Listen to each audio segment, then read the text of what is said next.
আমি যদি আগে জানতাম যে টাইগার হিল এরকম করে ফেসে যাবো আমি কখনোই যেতাম না। হ্যাঁ গাইস, আমি কি হলো সবটাই বলি ভিডিওতে প্রথম থেকে তাহলে। হ্যাঁ গাইস, তোমরা কেমন আছো? আমি একটা ছোট্ট একটা মালদার ছেলে। আমি আজকে গেছিলাম দার্জিলিং ঘুরতে। দার্জিলিং এ তোমরা তো অনেকে ব্লগ দেখেছো, আগের ব্লগ গুলো কি হয়েছে না হয়েছে। এবার যাবো আমরা হচ্ছে ঘুরতে। আমরা সেদিনকে পৌঁছে গেছিলাম দার্জিলিং এ 4টার দিকে। 4টার দিকে গিয়ে একটু লোকালে ঘুরছিলাম আর খিদে পেয়েছিল খুব জোরে। তো আমরা একটা রেস্টুরেন্টে চলে এলাম খেতে, মানে হোটেলের মতন ছিল। তো ওখানে খাবারটা খুব বেশ ভালো ছিল। এদের তো ভালো লাগেনি, আমার কি জানি খুব ভালো লেগেছে। তো আমরা ওখান থেকে লোকাল মার্কেট গুলো খুঁজছিলাম। আর তোমরা কি জানো এই ভিডিওতে আমি যেটা বলবো টাইগার হিলে যেটা হয়েছিল আমি তোমাকে কখনোই বলতে পারবো না কি হয়েছে আর তোমরা কেন যাবে না টাইগার হিল। অনেকে ভাববা যে ড্রেস চেঞ্জ কি করবো, রাস্তার মধ্যে অন্যজনে আমার বন্ধু ড্রেস পরেছিলাম। আর এইরকম রাত হয়ে গেল, এখানে ভিউটা দেখো কত সুন্দর লাগছে আমাদের। আর ভিউটা হচ্ছে আমাদের যেখানে থাক হোটেলটা, ওখানে হোটেলের এটা ভিউ।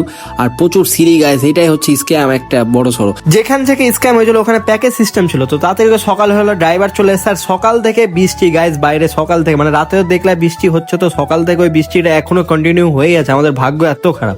আর এই যে সিঁড়ি, এখান থেকে সিঁড়ি থেকে যদি একবার পড়ে একদম নিচে পড়বে। আর এই সিঁড়িটা ছিল সাইডটার মতন। আমি বেরিয়ে গেলাম, আমি ড্রেস এরকম একটা ভিতরে কালো পড়ে আছে। আর আমাদের গাড়ি চলে এসছে, আর গাড়ির মধ্যে আলাদা আলাদা লোক ছিল সবাই। এবার আমরা এখান থেকে রেইনকোট নিলাম, কারণ বৃষ্টি পড়ছিল। ড্রাইভার কাকু বললো রেইনকোট নিয়ে নিতে, রেইনকোট নিলাম। বেশি দাম নিল না, 100 টাকা করে নিল। তো আমরা চলে আসলাম টাইগার হিল। তোমাদেরকে টাইগার হিল কেন যাবো না বলছি। টাইগার হিলে আমরা কি দেখতে যাই? সূর্য। এখানে দেখো কি আছে, তোমরা একবার দেখো। এরকম তোমরা কেন যাবা না আমি বলছি তোমাদেরকে, টাইগার হিল যেও না। কেন হচ্ছে এরকম ওয়েদার তোমরা জীবনে পাবা না। এত সুন্দর লেগেছে আমার, মানে সত্যি বলছি আমার এত সুন্দর লেগেছে।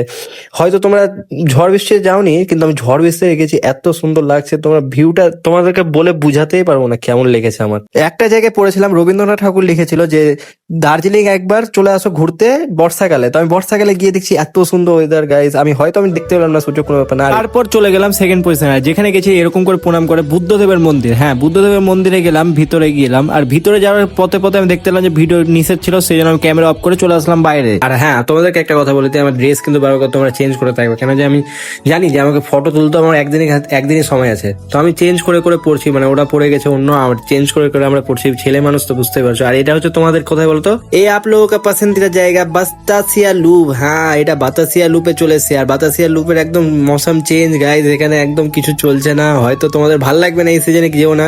বাতাসিয়া লুপটা এই সিজনের জন্য না একদমই, কিন্তু দার্জিলিং হচ্ছে এই সিজনের জন্য। আর আমি চলে আসলাম আই লাভ দার্জিলিং এর সামনে একদম। ওখানে আমার যাওয়ার ইচ্ছা ছিল, আমি গিয়ে ওখানে বসেও গেলাম। আর এবার খুব ঠান্ডা লাগতে লাগলো। এবার নিচে এসে তাতে করে আমরা চা খেলাম। জায়গা যেখানে গেলাম সেই জায়গাটার আমরা তোমাকে নাম বলবো না আমি।